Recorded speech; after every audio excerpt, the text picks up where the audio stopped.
साबिक पाकिस्तानी सफ़ीर शौकत मुक़द्दम की बेटी नूर मुक़द्दम के कत्ल का मुकदमा 4 माह के अरसे में 22 फरवरी को मुकम्मल हुआ, जिसमें प्रोसिक्यूशन के 19 गवाहों के बयानात रिकॉर्ड किए गए। आज इस केस का फैसला सुनाया गया, जिसमें इस्लामाबाद की एक मुकामी अदालत ने नूर मुक़द्दम कत्ल केस का फैसला सुनाते हुए मरकज़ी मुलज़िम ज़ाहिर जाफ़र को मौत की सज़ा का हुक्म दिया है। अदालत ने केस में मरकज़ी मुलज़िम ज़ाहिर जाफ़र को सज़ाए मौत, जबकि 2 शरीक मुलज़मान घर के गार्ड और माली को 10-10 साल कैद की सज़ा सुनाई है। पाकिस्तान के सूबा बलोचिस्तान से ताल्लुक़ रखने वाली इंसानी हुकूक की सरगर्म कारकुन और वकील जलीला हैदर इस वक्त हमें कोयटा से ज्वाइन कर रही हैं। उनसे इस अदालती फ़ैसले और मुकदमे पर मज़ीद बात करते हैं। Welcome to the show Jalila. Noor Muqaddam case हालिया तारीख में मीडिया पर भी सबसे ज़्यादा हाईलाइट होने वाला केस है, लेकिन इसमें विक्टिम ब्लेमिंग और विक्टिम शेमिंग भी हुई, यानी कत्ल की जाने वाली नूर मुक़द्दम की किरदार कुशी की गई। किस हद तक विक्टिम शेमिंग मुकदमात पर असरअंदाज होती है आमतौर पर?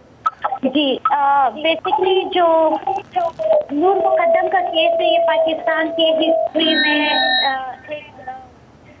हम कह सकते हैं कि ये पाकिस्तान के हिस्ट्री का एक माइलस्टोन भी है, जो वर्डिक्ट आया है जो ख़वातीन के राइट के लिए है। मगर विक्टिम शेमिंग का भी हमने देखा, ना सिर्फ outside of the court, with in the court जो डिफेंस काउंसिल थे वो कंटिन्यूसली कोशिश कर रहे थे कि नूर मुक़द्दम के कैरेक्टर असैसिनेशन करे और केस को उस जानिब शिफ्ट करे जिसमें विक्टिम खुद ही मोरद इल्ज़ाम ठहरे और जिम्मेदार हो। तो it is a very normal इन पाकिस्तान के जब कोई खातून खासकर किसी वाक़ये का मुतासिर होती है तो हर तरफ से ये कोशिश की जाती है कि उसको ही जिम्मेदार ठहराया जाए। जलीला, एक तनकीद जो अमूमन होती है निज़ाम पर कि जब तक मीडिया में कवरेज एक्टिवली हो रही होती है, केसेस के फैसले भी जल्द हो पाते हैं या फॉलोअप होता रहता है। अगर हम किसी और इलाके में जाते हैं जो अर्बन एरियाज़ में उस तरह से कवर नहीं होते, वहाँ पे उस तरह नहीं हो पाता। कहाँ तक जायज़ है ये तनकीद?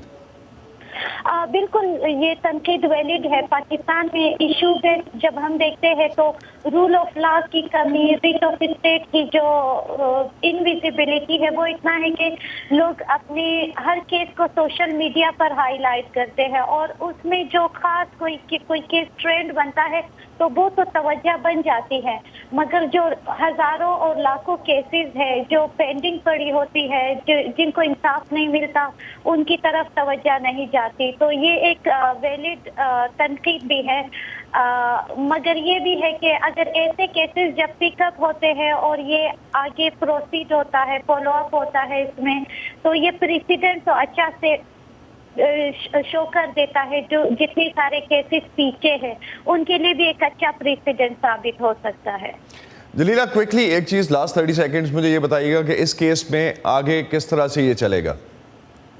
वेल, अनफॉर्चुनेटली पाकिस्तान का जो जुडिशियल सिस्टम है वो बहुत ज़्यादा रेड टेप सिस्टम इसका बहुत ज़्यादा है। अब क्योंकि मॉडल कोर्ट्स में तो अर्ली केसेस चल जाते हैं, मगर उसके बाद जो ट्रायल के फेज है, जो अपील के फेज है, तो हमें पता है कि हाई कोर्ट में कितना ज़्यादा प्रोसीडिंग होगा। एक केस की जो हम अमूमन देखते हैं कि जब एक केस की एडमिशन होती है उसको 8 से 9 महीने लगते हैं कोर्ट में, हाई कोर्ट में। फिर बाद में जो पूरा प्रोसीडिंग चलता है और फिर जो सुप्रीम कोर्ट तक चलता है, फिर आपको पता है कि शरीयत कोर्ट तक जाती है ये जो। तो ये एक लंबा प्रोसेस है जो इससे आगे अभी रहता है। बहुत बहुत शुक्रिया जलीला हैदर हमसे बात करने का। जी बहुत शुक्रिया जलीला हमसे इस हवाले से बात करने का।